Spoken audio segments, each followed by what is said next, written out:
کریدیت کارت یک بلاییه که میفته تو جونت، نه میفته تو جیبت.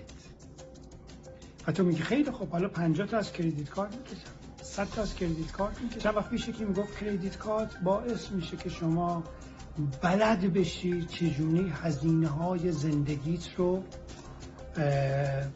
برنامه ریزی کنی براش.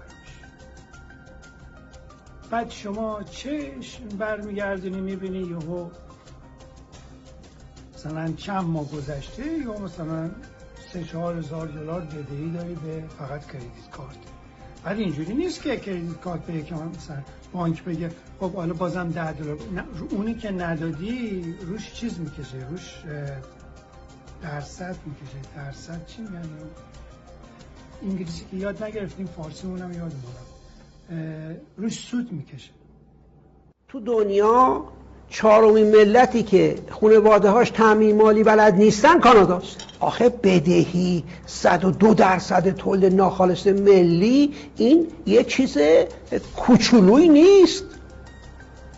عرفم تو دنیا نیست. نمیتونن خانواده‌های کانادایی تا 30 سال دیگه گیر نزولخور افتادن. حالا خانواده‌هاش رتبه 4 حتی برنز نگرفتن، به رتبه 4 مدال نمیدن.